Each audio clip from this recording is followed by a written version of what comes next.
sorry I'm late. I had to stop by the Wax Museum again and give the finger to FDR. We know Al-Qaeda, Zawahiri is supporting the opposition in Syria. Are we supporting Al-Qaeda in Syria? It's a proud day for America. And by God, we've kicked Vietnam syndrome once and for all. Thank you very, very much. I say it, I say it again, you've been had. You've been took. You've been hoodwinked. These witnesses are trying to simply deny things that just about everybody else accepts as fact. He came, he saw, he died. Well, we ain't killing their army, but we killing them. We be on CNN like, say our name, bitch, say it 3 times. The meeting of the largest armies in the history of the world. Then there's going to be an invasion. Okay, man, so on the line, I got the great Sheldon Richman. How's it going, Sheldon? Things are going pretty good, Scott. Great to be back with you. Cool. Every Friday morning we talk because every Friday morning you publish an article, TGIF. The goal is freedom. That's what it stands for. Get it? And this one, you got a great big picture of Thomas Sowell on there. And the title is Who Owns You? So here's some pretty serious libertarianism and as it pertains to what exactly? Well, the title really gets at the essence of it. The ultimate question is who owns you? Do we believe in self-ownership? Do we believe that each of us is sort of owned collectively by society, the nation, the government, whatever term we want to use, the state? And we need to keep this in mind because the wrong answer, namely some kind of public ownership or state ownership of us, informs so much public policy that we take it for granted. We don't really understand that that's the premise for lots of things that go on. Tom Sowell, by the way, whose dates are 1920 to 2012, I think is the most unappreciated, underestimated libertarian ever. He was born in Hungary. That's a Hungarian name, Szaszz, which he pronounced Sass. He told me it was like Saskatchewan, so Sass. Most people say Zaz or something like that. I used to say Zaz until I got to know him and spent a lot of time talking to him. He was born in Hungary, came to the United States at age 18, so quite a while ago. Went to college, went to medical school, was a physician, was a psychiatrist, was a practicing psychiatrist, psychotherapist, and a professor of psychiatry at the Upstate Medical Center in Syracuse, New York, for many, many years before retiring there and then dying in 2012. So he was the foremost critic of the medical state alliance, or complex, we might call it, sort of a parallel to the military-industrial complex, the medical state alliance, which includes, right at the center of it, psychiatry. Because psychiatry, has long had, institutional psychiatry has long had the government power, political power to confine people against their will, drug them against their will, lobotomize them, electroshock them, a whole list of things that would sound like torture in any other context. And Tom was right there beginning in the late 50s through, 50 books, hundreds of articles, including articles in popular forums like Reason and the old Inquiry magazine, and I published a column of his. I started, I kind of midwifed a column of his in the Freeman for many years. Through all these articles and interviews, whatnot, he was a critic of this complex, this medical psychiatry state complex, because it on the grounds that it violates liberty, things that we would never, incursions into our liberty we would never put up with if they were presented as with religious justifications or with simply moral justifications, we readily put up with when they're given medical justifications. And Tom objected to this. Doctors may have their expertise in what's good for a body, what's bad for a body, etc., but that doesn't give them moral expertise on what ought to be legal or illegal, what behaviors ought to be legal or substances ought to be legal or illegal. That's not their field. They can say, oh, if you use substance X, you might damage your health, you might hurt your liver, you might hurt your heart, or whatever. Okay, that's within doctors' expertise, but it's not within their special expertise to say, therefore, the government ought to restrict its use, outlaw it, or, whatnot, et cetera. That's what I tried to restate in this piece, because the public health justification for violations of our liberty imply that we don't belong to ourselves, that we belong to, like I said, the collective, society, the state, et cetera. All right, now, so you go on for a bit too, paraphrasing him or explaining his position about how, in a sense, the therapeutic state and I guess the medical government partnership of authority here really supplanted the church and its authority in many ways, and including kind of in its rites and traditions and its more perverse sacraments in a sense. Right, and he wrote lots of books and articles on this subject, the parallels between the theological state and the therapeutic state. The therapeutic state is the term he came up with, I think in 62 or 63, for this complex I'm talking about, where the state's goal now is not our spiritual well-being, which was the theocratic mission, right, to look after our spiritual health, make sure we got into heaven and avoided sin. The therapeutic state looks after our physical and mental health. In other words, put in scientific terms, in light of the modern age, sort of the post-theocratic, post-religious age, you couldn't talk that way politically. So you had so the same people, the same kind of people who wanted power over you, took off the clerical gown and put on the doctor's white coat. And so very similar things now are defended on the grounds that it's for the public health, public mental health, public physical health. And that's, what Tom, he's got he had, really excellent work showing the parallel between the old witch hunts and the confinement of people branded mentally ill who had violated no rights, right? Never violated anybody's rights, but were disturbing to other people, the people around them. And so were locked up. And he showed the similarity between that practice and the witch hunts, where there was, an older woman would be accused of being a witch because she was a little odd, perhaps, or she liked to maybe mix her own kinds of tea at home, and they accused her of being involved in, making poisons and stuff like that. And she'd actually be killed. We got a little more enlightened. We didn't kill people, although people were pretty badly treated in mental institutions for a very long time, until finally, with Tom's, some of it because of Tom's work, the laws were changed, and it has become harder over the years to lock people up in mental institutions. However, that doesn't mean it's all over, because judges can still order people to do, outpatient stuff and be drugged, on the threat that if they don't agree to do it, they'll go to prison. So, how good is that agreement if the alternative is you'll go to prison? And we've seen this in the area of drugs. No, there was no more radical critic of the war on drugs than Thomas Szasz. He wrote two books called the second one, Our Right to Drugs, The Case for the Free Market, and the first one was called Ceremonial Chemistry, The Ritual Persecution of Drugs, Addicts, and Pushers. Two very good books I recommend. Mm-hmm. The ritual persecution of them, that's interesting. And especially that's key. Because look, so much of what human beings do is ritual or ritualized. And I don't mean this in a pejorative way or even strictly a religious way. I mean, think of how we do meals, especially people that take their food very seriously. There's a lot of ceremony around it. We do this. It's a human thing to do. There's nothing wrong with it, by the way, per se. So I'm not putting it down. We kind of create rituals around the things we enjoy doing. And so his point about the war on drugs is it's not about the chemistry of the drug, the pharmacology of the drug, because there are plenty of dangerous things which are perfectly legal. I mean, alcohol, except for prohibition, and prohibition, really didn't work out too well because culturally people really didn't buy it.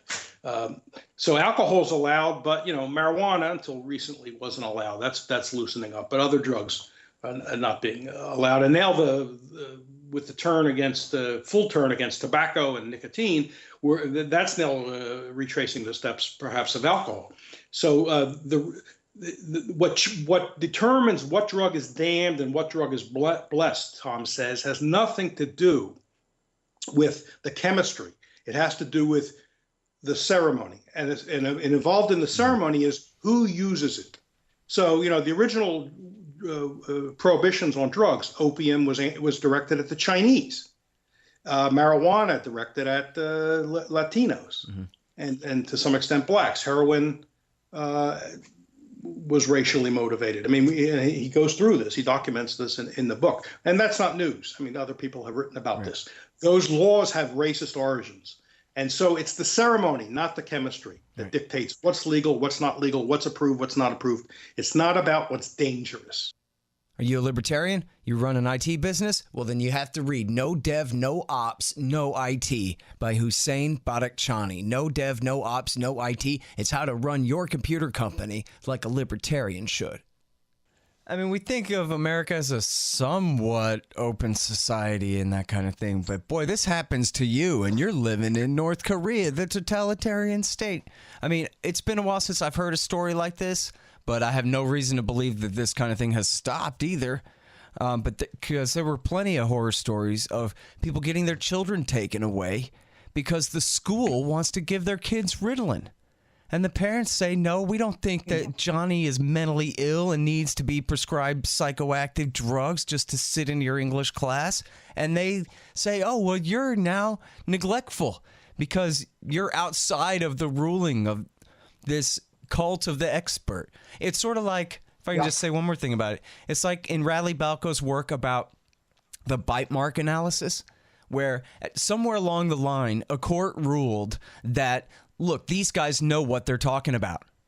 So in essence, from now on, they don't have to show you. They just have to tell you that this is my expert opinion, and you have to take that as a fact, and they don't even have to even demonstrate that the teeth match, lady. Let me show you how they do to the jury, right? It's that same kind of thing where these people all of a sudden, and none of them elected anything, right? They're all appointed to boards of whatever the hell, and they have essentially total overlord power over the citizenry. Mm-hmm. Yeah. Locking people up and committing them. I mean, that's just one thing, but. Right. Look, court after court declares, and it's so common that it doesn't even raise any eyebrows. Court after court will declare that the government, the state, has what they call a significant interest or sometimes compelling interest in such and such. And, therefore, we're going to defer to a regulatory agency or, the Congress to pass some law which violates liberty. So, in other words, they're saying the government can violate. We believe in liberty, they'll say. We believe in liberty. We believe in the Bill of Rights. Yes, yes, yes. Except we will recognize limits on liberty when the government has a significant interest in public health. Well, that opens the floodgates because you can argue all kinds of things affect this vague term, the public health. Mm-hmm. And of course, the more they socialize healthcare, the more now you're responsible to everyone else. I mean, I remember back 25 years ago, they had, I think maybe they eventually repealed this, or maybe the state legislature repealed this, but in Austin, they had a bicycle helmet law.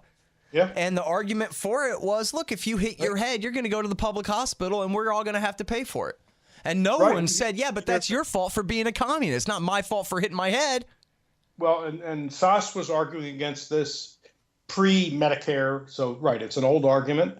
And look, we see it today in the case of the FDA's and the private organizations' crusade against smoking. They won't, in addition to all the other things they say, one of the things they say is the cost to the public or to the economy is immense because smokers take more sick days and they die earlier, 10, 15 years earlier on average, which means we lose productive years and days because of their smoking. Like you're a battery in the Matrix, I'm sorry. Look, it may be a good idea not to smoke cigarettes. I don't smoke cigarettes, and I would advise people against smoking cigarettes. The evidence is pretty strong. But not because, a smoker owes me his productive time, and I'm being deprived of it if he smokes and gets sick or dies.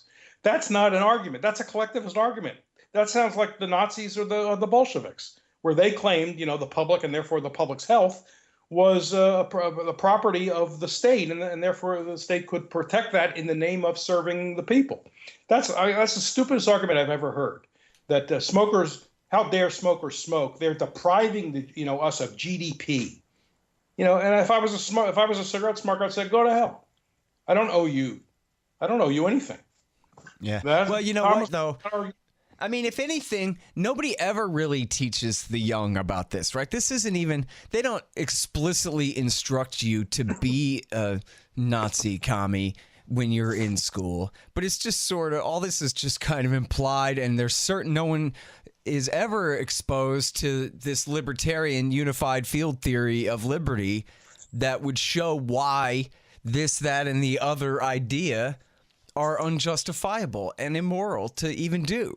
People come at it from the point of view that that's what it means to live in a democracy. Whatever your point of view is, whatever your opinion is, you work to make that the law to force everyone else to go along. And then they also work to pass and inflict their laws against you, because fair is fair, and that's what we're all doing here, and that's what counts as freedom, is having a share of the power sometimes you feel like. That's presented as entirely consistent with, what we think of as sort of the American way, the idea that individuals have freedom. And this goes back to a great essay written by a liberal libertarian of the 19th century, early 19th century in France, Benjamin Constant, wrote a famous essay, which you can find online, called The Liberty of the Ancients Compared to the Liberty of the Moderns. And he said, throughout our history, there have been these two senses of liberty. The ancient model was what you just said. You were free if you had a say in the making of public policy. In other words, you could vote, you can speak up, you can go to meetings. That's your say. But once the vote happens, or once, and whether it's a representative or whether you're voting directly, once the vote happens, then you can't complain that you're not free, no matter what the outcome of the vote is, because you had input. That's the ancient. Yeah. That's the drink that hemlock. Constant pointed out that the modern version, in our time, basically, the beginning of the modern era, was not like that. The modern version is what you and I think of liberty. It's basically self-ownership. Now, he said, of course, participation in the political system was part of that, but he said it was only a very tiny part of it. He understood that one vote doesn't mean very much in most elections. The bigger part of liberty is the right to govern yourself and control the property you've honestly acquired. That's the modern version of liberty. But today, so many people's notion of liberty is this ancient notion, just like you said. Well, I'm free. I get to vote, don't I? I can speak up about a policy I don't like. I can go to a meeting. I can lobby. But that's the extent of freedom, apparently, because once the vote is in, no matter how much it might violate individual liberty, tough luck. You had your say and you lost. That's the way the game goes. And by the way, that's not liberty.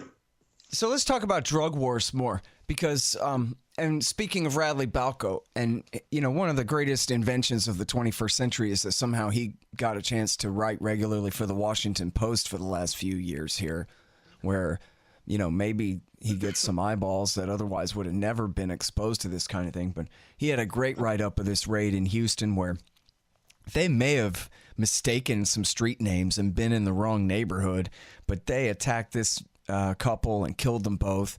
And I think one of the cops was shot but not killed. And as Balco put it, they're clearly the aggressor in the situation. And I forget the exact numbers, but it was 10 or 15 or 20 or something of these things a week in Houston. All they do is just serve warrants all day long on people suspected of possessing prohibited substances. Prohibited because they make you feel funny, essentially, which is fine if you're drinking whiskey all the way till you black out. There's no problem there. But if you're doing whichever drugs are on their ban list, they will knock your door down. They'll send in essentially a sheriff's department's version of a special operations team, just like a night raid in Afghanistan.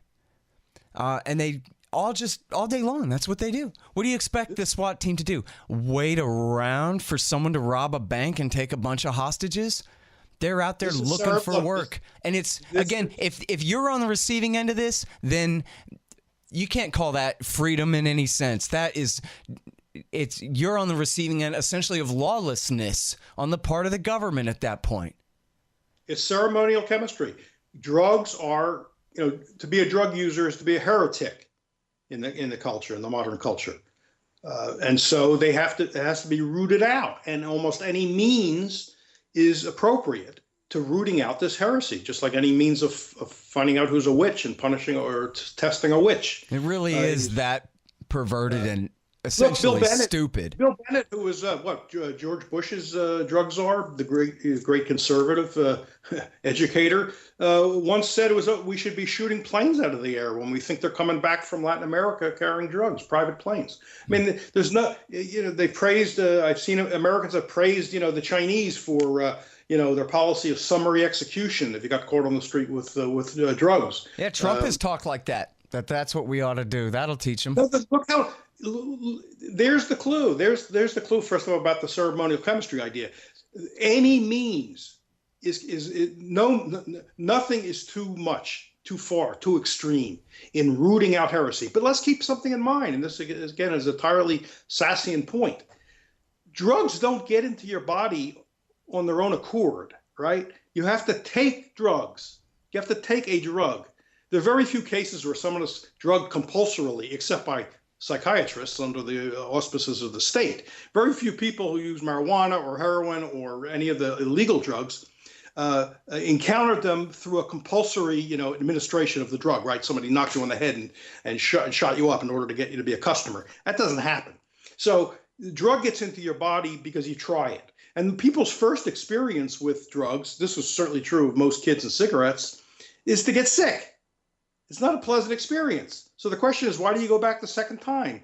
The answer is ceremonial, not chemical. This is Tom's point. So you got to be very suspicious where something is considered so evil, where on the face of it, it doesn't violate anybody's rights, that no means are too extreme in rooting it out. Mm-hmm. This is heresy hunting. This is religion. This is theocracy in scientific guise. Hey guys, check out thebumpersticker.com and libertystickers.com. I created the company way back when, but I sold it to Rick McGinnis, and he's done such a great job keeping it going since then. They do great custom work for your band or your business at thebumpersticker.com, and get anti-government propaganda for the back of your truck at libertystickers.com. All right, now, on the other hand, heroin's really bad for you. And I was reading a thing the other day about how, man, it's an epidemic of people addicted to heroin just laying around on the damn street in the middle of the road with a syringe hanging out of their arm in San Francisco. And they're everywhere. And apparently they got nothing else to do and nowhere else to go. And they're killing themselves. And it is a public health crisis, Sheldon. And so who's going to do something about that? I recommend everybody read a book by Jacob Sullum, who's an extremely good journalist with Reason Magazine, also a syndicated columnist for many years. He's got some very good books. But read this one particular book called Saying Yes. And so this book starts off this way. There are lots of excellent books condemning the war on drugs and all of the unintended consequences, the black market, the corruption, et cetera. He says, this is going to be but he said, but all those books begin with, now, I'm not saying use drugs. Drugs are terrible, but there's something worse than drugs, the war on drugs. Sullum says, I'm not starting my book that way. And here's why. And this is this is empirical work, this book. In other words, he talked to people, he talked to all kinds of people. He said, my book is based on the idea that any drug you can name, including every illegal drug, is being used somewhere responsibly by a whole bunch of people. The reason you never hear about them is because since it's illegal, they're not broadcasting it. But they're not in alleys. They're not dying of overdoses. They're not robbing stores or mugging people because they're using it, any given drug, responsibly the way people use vodka or gin or scotch on a weekend or on an evening responsibly. They're paying their bills. They're taking care of their families. They're living in their communities in nice houses, clean houses. So you don't hear about them. The only people you hear about are the people you just mentioned, Scott, right? The person who is found strung out or dead of an overdose, et cetera, which, of course, is a black market phenomenon because when you're buying in the black market, you don't always know what you're getting. It could be laced with something, especially deadly, or you don't know. Which seems to be the case with a lot of the overdoses now, that it's it's not just adulterated heroin, but it's adulterated with fentanyl. And so people are misjudging on the low end in a really bad way. I don't know if that's the right way to describe it, but they end up shooting up way more than they meant to with a misunderstanding of how potent the shot is. And part of the reason is because of the FDA, doctors are scared to prescribe painkillers to people who need painkillers to the extent that they need them. And so people will sometimes go into the black market to get what they can't get in a more legitimate way, because the FDA is looking over the shoulders of legitimate physicians. And by the way, that's some huge percentage of it, right? Like, there are people who abuse heroin because they had a terrible abusive childhood or something. And then there are people who were severely injured in a car wreck and they got hooked in the hospital. And then their cousin said, I know a guy who can help you now that the doctor made you go cold turkey. And then so they end up doing heroin, in the black market. And then, as you're saying, increasing the risk of overdose and all that. And it's some huge double-digit percentage. I don't know, maybe half. But according to Jeff Singer, who's a surgeon in Arizona, he's also a libertarian, but a surgeon and knows quite a bit about opioids, and Solomon has written about this too. It's a very tiny percentage that broke their arm or had severe back pain, was given a prescription for opioids, and then as a result of that became hooked and went out into the black market. Most of the cases are people that were never prescribed opioids. They either maybe took them they were using other drugs, young people who were using other drugs and took them from their parents' medicine cabinet, and then went out in the black market to get more, or, cases, of that nature. It's a very tiny percentage, like 1% or something like that, where people, get properly given opioids by a doctor after some kind of accident or injury, and then get hooked by that.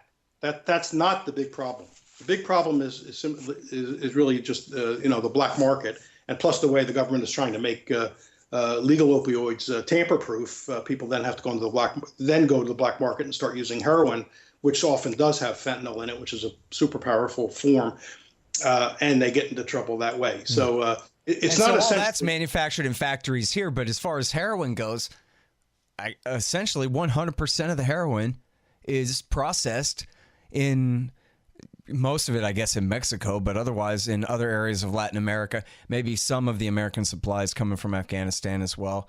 And there doesn't seem to be any lack of supply after decades of fighting the war on terrorism, the government fighting the war on that basis, that we are going to prevent people from importing this stuff. And I don't know. I mean, all they can do is try harder, because you're saying raise the white flag. Look, it's a big mistake to think you're going to improve things by driving an industry underground. All that means is that the legitimate sort of market-based quality control is going to be much less effective, because it's not above board. People have to be afraid they're going to, the cops are looking, or they're going to get caught, or there's an undercover agent. And so you end up turning the trade over to thugs, and there's going to be serious quality control issues, and uncertain supplies. So I don't see how you claim you're going to make something better by driving something underground. That just makes no sense. It's almost as if the government is simply licensing organized crime to make this thing, rather than have it be made by just legitimate people openly in a free market. Right. And by the way, you hear all the time, if you look at, any kind of real critical discussion of the drug war, you'll see people say, wow, as soon as someone that I personally know and care about had a problem with this drug, I realized that, oh, you're actually not a witch after all. That, it's the same kind of thing like these right-wing politicians who find out their son is gay, and now all of a sudden they don't hate gay people, even though that's all they've done is build a career off of demonizing strangers. Now that applies to their own family, they see the light and this kind of thing. Although I don't mean to be too cynical about it. I guess the real point is they realize that, oh yeah, in fact, sometimes it's their mom or their dad, not just their son or their daughter, right? So anyway, I mean, that's the whole thing about it, the reality versus the ceremony, as you're talking about here. And I guess that's my problem is I should look at it more in these Jungian ways. It sounds like you're coming at it from. Well, I want to make this point, which again is Tom's point, that drug taking is behavior. The government and the official outlets on this subject say that drug taking is a disease, and they'll even say, smoking is a disease. Well, smoking is an activity. Drug taking is an activity. An activity isn't a disease. Some activities can lead to disease. Yes, you drink too much, you're going to hurt your liver. You smoke cigarettes, you may well get lung cancer. So an activity, behavior can lead to disease, but behavior is not a disease. Behavior is a volitional activity. It has reasons, not causes. So it's definitely true. Somebody can, overuse, use in excess a substance that may end up harming that person. But the reason for it is not in the chemistry of the substance. It's in the person. It's people that are habit forming, not things. And so people have problems and sometimes turn to booze or something to cope with problems. I'm not saying that's a good thing. They should try to work out their problems, get advice, find some sort of solution, because a booze or a kind of booze or drugs may probably not going to be the solution. But that's what Tom called a problem in living, not a mental illness, not a physical illness. It's a problem in living. We ought to think of it that way, which is, number one, a more humane way to approach it. You don't call in the cops because someone has a problem in living.